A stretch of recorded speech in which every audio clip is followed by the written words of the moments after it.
सुनो जी, कब तक हम इस पुराने घर और बुढ़े की बीमारी में पैसा लुटाते रहेंगे? देखो, शहर में फ्लैट की कीमतें दिन ब दिन बढ़ती जा रही हैं। अगर आज ये जमीन हमारे नाम नहीं हुई, तो कल को तुम्हारे भाई भी आकर हिस्सा मांगेंगे। फिर हमारे हाथ कुछ नहीं आएगा। अभी वक्त है, कुछ ऐसा करो कि बाबूजी खुद ही खुशी खुशी अंगूठा लगा दें। माया, तुम समझ क्यों नहीं रही हो? वो जमीन बाबूजी की जान है। उन्होंने अपनी पूरी जिंदगी की कमाई उसमें लगा दी है। वो कभी भी इसे छोड़ने के लिए तैयार नहीं होंगे। हर इंसान की कोई ना कोई कमजोरी होती है, और बाबूजी की कमजोरी है तुम। अगर तुम चाहो तो सब मुमकिन है। प्यार से नहीं मानेंगे तो थोड़ा दिमाग लगाओ। लेकिन ये सब ठीक नहीं लग रहा। कहीं बाबूजी को पता चल गया तो? रे, कौन सा हम उनसे कुछ छीन रहे हैं? आखिरकार सब तुम्हारा ही तो है। बस थोड़ा जल्दी अपने नाम करवा रहे हैं। देखो, तुम 4 दिन उनकी खूब सेवा करो। दवा समय पर देना, खाना खुद खिलाना, उनके पास बैठकर बातें करना।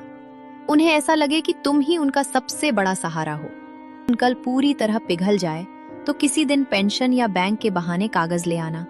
कहना कि ये जरूरी कागज है, बस औपचारिकता है। वो बिना पढ़े ही तुम पर भरोसा करके अंगूठा लगा देंगे।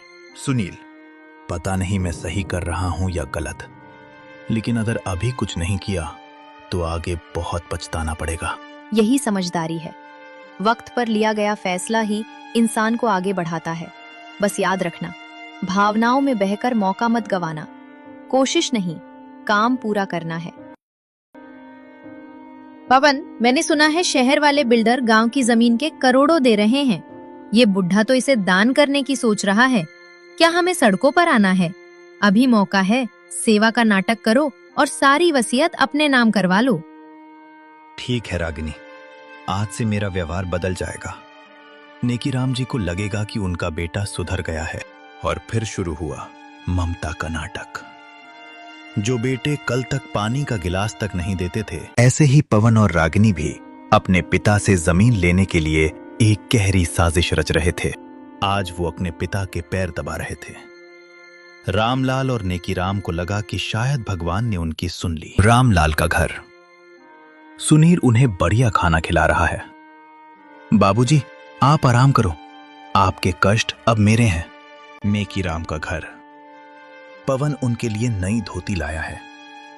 बापू, मुझे अपनी गलती का एहसास हो गया है। कुछ दिनों बाद दोनों बेटे अपने अपने पिता के पास वही पेंशन वाला बहाना लेकर जाते हैं। सुनील रामलाल से, बाबूजी, बस यहां अंगूठा लगा दीजिए। सरकारी वकील ने कहा है कि इससे आपकी बुढ़ापा पेंशन पक्की हो जाएगी और ये घर भी सुरक्षित रहेगा। रामलाल बेटा, तू खुश है तो मैं कहीं भी अंगूठा लगा दूंगा।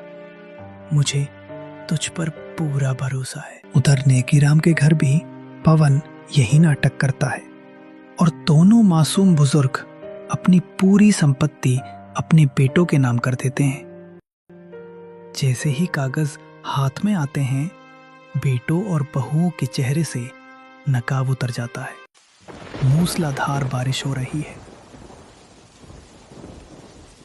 चलो अब बाहर निकलो। ये घर मैंने बेच दिया है। अब हम शहर जा रहे हैं। वहां तुम्हारे लिए कोई जगह नहीं है। रामलाल बेटा, ये क्या? अभी तो तू पैर दबा रहा था। वो तो अंगूठा लेने का नाटक था बुढ़े। अब जाओ और कहीं भी मरो। नेकीराम का घर। पवन के साथ। अपनी लाठी उठाओ और निकलो। रागिनी को तुम्हारी खांसी से नफरत है। ये घर अब हमारा है। इस तूफान में कहां जाऊंगा बेटा?